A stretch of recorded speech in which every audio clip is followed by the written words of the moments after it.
My name is Evelyn, and I need you to hear my story because what happened to me still haunts me every single day. I was born in a small town where everyone knew everyone, and secrets didn't stay hidden for long, or at least, that's what I used to believe. My mother, Margaret Bennett, was the center of my world. She raised me and my older brother, Aaron, after our father died in an accident when I was 17. She always told me that family is the only thing that will never leave you, but I learned the hard way that family can also be the one to destroy you. My childhood was simple: laughter at the dinner table, helping mom in her garden, watching Aaron chase his dreams while I stayed behind, taking care of things no one else wanted to. After Dad passed away, Aaron became distant, always chasing money, always looking for the next big thing. Mom said he reminded her of Dad, ambitious but careless, and sometimes, I could see the worry in her eyes. When she fell sick years later, that worry turned into fear. I was there every day, taking her to the hospital, making her meals, sitting beside her bed reading the same book over and over because she liked the sound of my voice. Aaron would visit sometimes, with gifts and expensive flowers, pretending to care, but I could see he was just waiting for the end. One evening, when the air smelled like rain and Mom looked tired, she asked both of us to sit down. She told us she had rewritten her will, that she wanted everything divided equally between her children. I smiled, but Aaron's expression changed in a way I'll never forget. His smile stayed, but his eyes hardened, like something inside him had just broken. That night, while Mom was asleep, I walked past his room and heard him whispering on the phone. He said something about documents and making sure it's done before it's too late. I froze for a moment, my heart pounding, but I convinced myself I was imagining things. I wish I had listened to my instincts. A week later, Mom's condition worsened. I stayed up every night praying, holding her hand, hoping for a miracle. Then one morning, she was gone. I remember screaming her name until my voice cracked, but she was already cold. The funeral was small, quiet, the way she wanted. I thought that would be the hardest part, saying goodbye. But I was wrong. The real pain started after. A few days after we buried her, I noticed her desk drawer slightly open. Inside was an envelope marked will. It was empty. I asked Aaron, and he said maybe Mom had moved it, but his tone was strange, defensive, like he already knew where it was. I tried to ignore it, telling myself not to start a fight when things were already so heavy. But a week later, just as I was trying to rebuild my routine, I woke up to a loud knock at the door. When I opened it, 2 police officers were standing there. They asked for me by name. I thought maybe there'd been some mistake. But when they said the words accused of financial fraud and unauthorized transfer, the floor felt like it disappeared beneath me. They said someone had stolen $300,000 from my mother's estate, and all the evidence pointed to me. My bank account. My signature. My ID. I didn't even understand what they were saying. My hands started trembling. I told them there must be a mistake, but they just read me my rights. I remember my neighbor, Mrs. Coleman, standing on her porch, whispering something to her husband as I was led away in handcuffs. I felt like I couldn't breathe. At the station, they showed me printed documents, transfers made from Mom's estate into a private account, all under my name. The signature looked exactly like mine, but I knew I had never seen those papers before. I tried to explain, but the detective just stared at me, cold and detached. "Miss Bennett," he said, "the evidence doesn't lie." I looked him in the eye and said, "But people do." He didn't even flinch. They questioned me for hours before letting me go on bail. When I got home, Aaron was sitting on the couch. He looked calm, too calm. "Evelyn, what's happening?" he asked, pretending to be shocked. I could barely look at him. My voice was barely a whisper. "You know what's happening," I said. But he just smiled faintly, like he enjoyed watching me break. That night, I sat in the dark, thinking about Mom's voice, her words about family, and how easily that promise had shattered. I didn't sleep at all. Deep down, I knew the truth: someone had framed me, and that someone was the person I once called my brother. After that night, my world didn't just fall apart, it collapsed quietly, piece by piece, like a house with no foundation. Every morning I woke up to silence, the kind that makes you realize how alone you really are. Friends stopped calling, neighbors looked the other way, and even the people who once praised my mother started whispering behind my back. The police investigation dragged on for weeks, and each day felt heavier than the last. My lawyer told me not to leave town, so I spent most of my days sitting in the living room staring at old photographs of Mom, searching for comfort that no longer existed. Sometimes, I'd talk to her picture as if she could hear me, asking her why this was happening and why Aaron would do something so cruel. I wanted to hate him, but I couldn't, not completely. He was still my brother, the same boy who once held my hand when I was scared of the dark. But that boy didn't exist anymore. One rainy afternoon, I decided to go through Mom's things, hoping I might find something that could prove my innocence. I started with her bedside drawer, then her wardrobe, then the small wooden chest she always kept locked. Inside were little pieces of her life, old letters, faded photographs, and a silver pendant she wore every Sunday. I was about to close it when I noticed a loose panel at the bottom. I pulled it out and found a small envelope taped underneath. My heart began to race. Inside was a flash drive and a note written in her handwriting. The ink was shaky but clear: "If anything happens, this is the truth." My hands trembled as I plugged the flash drive into my laptop. It took a few seconds to load, but when it did, I heard her voice. My mother's voice. "Evelyn," she said softly, "if you're hearing this, it means something has gone terribly wrong. I need you to know the truth before it's too late." I froze, unable to breathe. She continued, "Aaron has been taking money from my account for months. He told me it was for investments, but I found documents proving otherwise. He forged my signature more than once. I changed my will to protect what's left. I'm scared he'll find out. Please, my darling, if anything happens to me, remember that I always believed in you."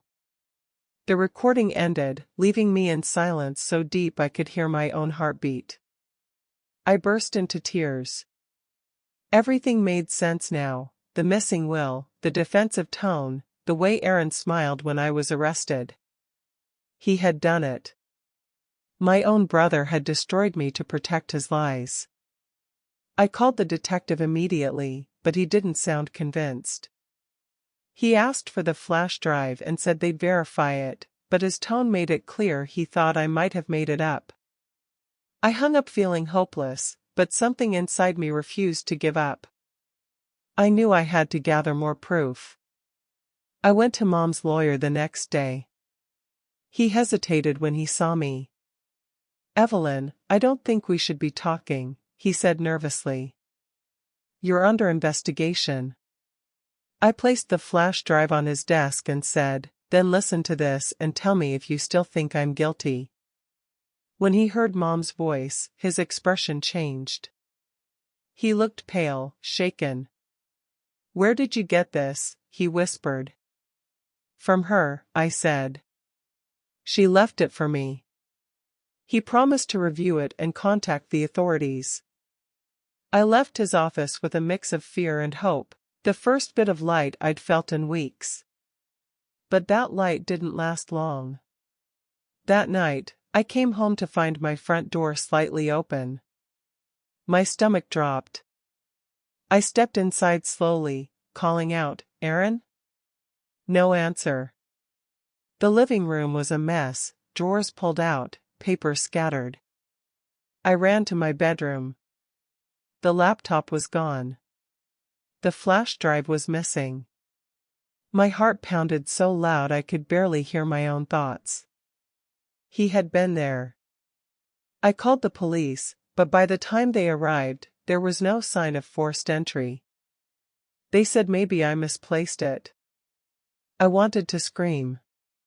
After they left, I sat on the floor and cried until there were no tears left. The one thing that could have saved me was gone, and Aaron had made sure of it. Days passed. I barely ate. My hands wouldn't stop shaking. Then one morning, I got a call from the lawyer. "Evelyn," he said, "don't panic. I made a backup of the flash drive before giving it to the authorities. I still have it." I nearly collapsed from relief. I thanked him over and over. That same afternoon, the police came again, but this time, not to question me. They came with search warrants for Aaron's home and office. I watched from my window as their cars pulled up outside his house, lights flashing. For the first time in months, I felt the weight start to lift off my chest. Later that night, I got another call, this time from the detective. His voice was different now, softer. "Miss Bennett," he said, "you were telling the truth. We found multiple forged documents in your brother's safe. He's being taken into custody." I didn't know whether to laugh or cry. I hung up the phone and just sat in the dark, shaking. Justice was finally on its way, but it didn't feel like victory.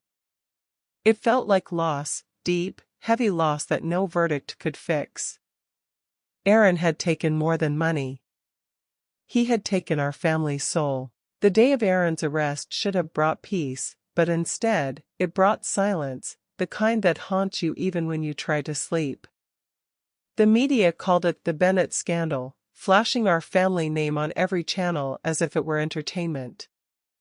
Reporters camped outside my house, shouting questions I didn't have the strength to answer. I stopped leaving home. For days, I lived like a ghost, moving between rooms filled with memories that no longer felt like mine. Then, one morning, I received a letter. There was no return address, just my name written in handwriting I hadn't seen since childhood, Aaron's. My hand shook as I opened it. Inside were only a few lines. "I never meant for it to go this far. I just wanted what I thought I deserved. But you were always the one Mom trusted, and I couldn't stand being left behind again. I'm sorry, Eve. By the time you read this, I'll be gone." I dropped the letter and ran to the phone, dialing the police, but before I could finish, my phone buzzed with a notification. "Breaking news, local man found dead in custody." My knees gave out. The world around me blurred. They said it was suicide, but I couldn't bring myself to believe it. Aaron wasn't the type to give up, he was the type to fight until there was nothing left. Maybe guilt finally caught up with him. Or maybe someone made sure he'd never talk. I'll never know. After the funeral, I went to visit Mom's grave. It was raining again, just like the night she died. I stood there, soaked to the bone, staring at her name carved into stone. "It's over now," I whispered. But it doesn't feel like it. The wind blew hard, almost like she was answering me. In that moment, I realized I hadn't just lost my family, I had lost my faith in people, in love, in the idea that truth always wins. The world doesn't work like that. Sometimes the truth comes too late, when no one's left to hear it. A few weeks later, I decided to sell the house. I couldn't stay there anymore. Every corner held echoes of what we were before greed tore us apart. While packing, I found one last envelope hidden behind Mom's dresser. This time, there was no flash drive, no secrets, just a letter in her calm, careful handwriting. My dear Evelyn, if you ever find this, I want you to live. Don't let the past chain you. The house, the money, the name, none of it matters. You are my greatest inheritance. Please, forgive your brother. He was lost long before he hurt you. I pressed the paper against my chest and cried until I couldn't breathe. That night, I burned the letter, not out of anger but out of release. Watching the flames eat away at the words felt like letting go of everything that had kept me prisoner. It didn't bring closure, because closure isn't real. It just brought quiet. Today, it's been 3 years since that day. I live in a small apartment by the sea, far away from the whispers, the questions, and the shadows of my old life. Sometimes I still hear Mom's voice in my dreams, gentle and distant, telling me she's proud. I don't know if she'd still be proud of the person I've become, a woman who smiles at strangers but trusts no one, who pretends to have healed but still flinches when someone mentions family. But I try. Every day, I try. And maybe that's what she meant by living. People think forgiveness is a choice, but it's not. It's a slow, painful process that never really ends. I've forgiven Aaron, or at least, the version of him that used to read me bedtime stories and chase monsters from under my bed. The rest of him, I leave to time. Some nights, when the wind gets too loud, I still imagine him standing in the doorway, smiling like he used to, before everything went wrong. And in those moments, I whisper, I miss you, not because he deserves it, but because I need to say it, one last time, to let the past rest where it belongs.